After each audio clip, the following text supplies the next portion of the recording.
March 3, 2025 at exactly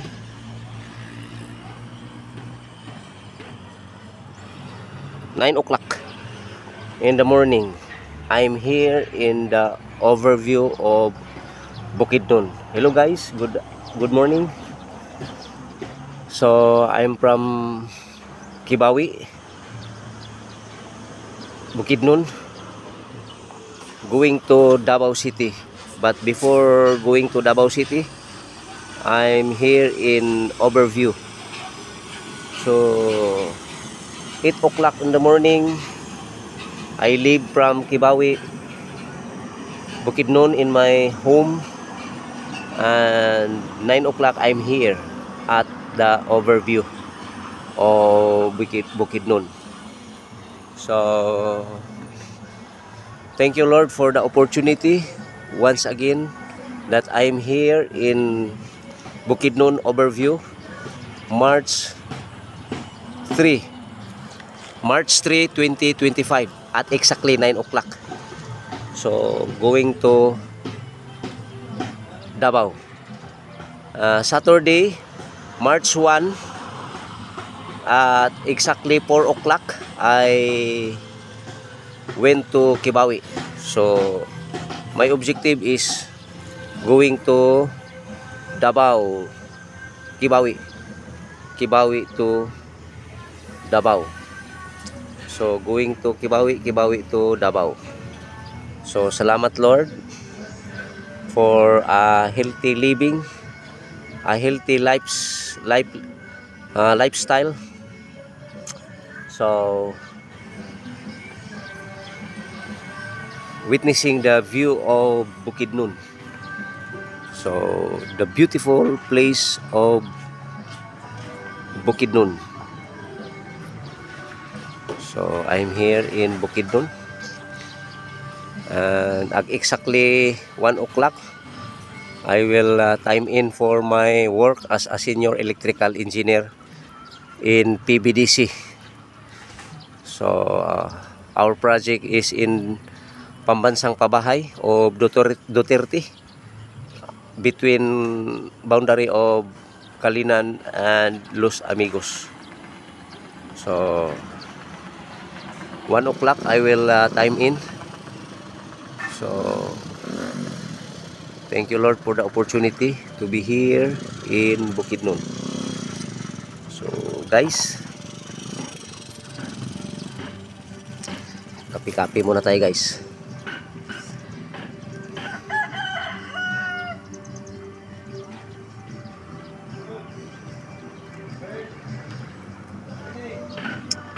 Four o'clock, 9:05 in the morning.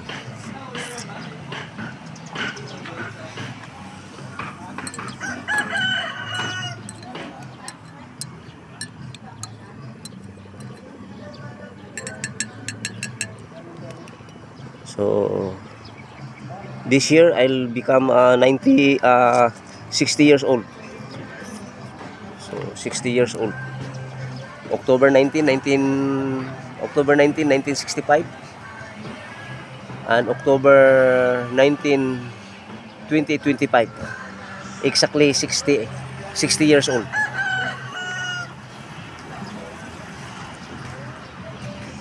James M. Lara Sr., Senior Electrical Engineer, and become senior citizen. Triple senior. James M. Lara Sr., Senior Electrical Engineer, senior citizen. Triple senior. James M. Lara Senior.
So, salamat kayo guys.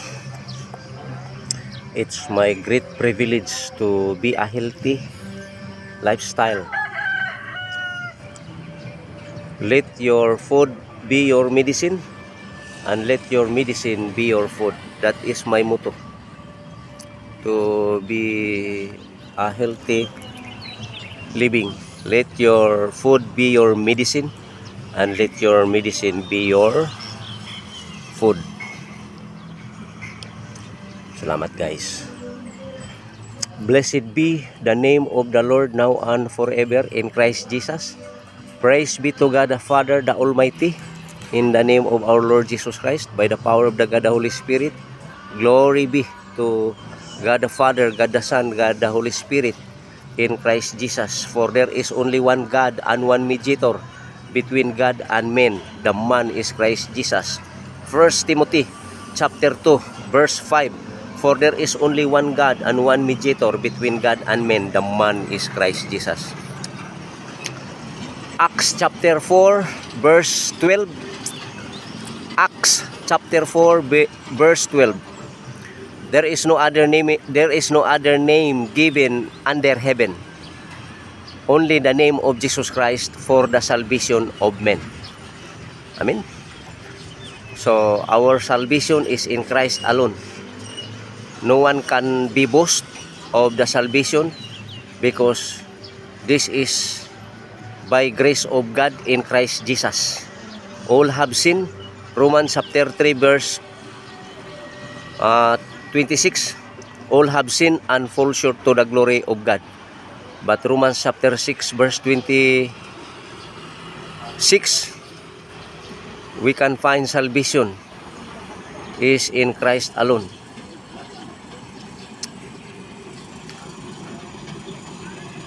The gift of God is in Christ Jesus for the salvation of men.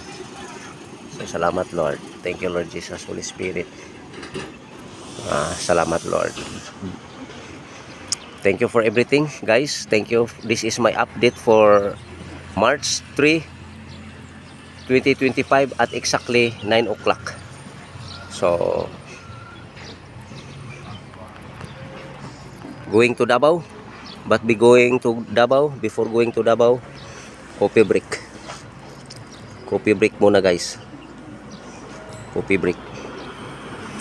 Amen and amen. Thank you Lord Jesus, Holy Spirit. Amen and amen.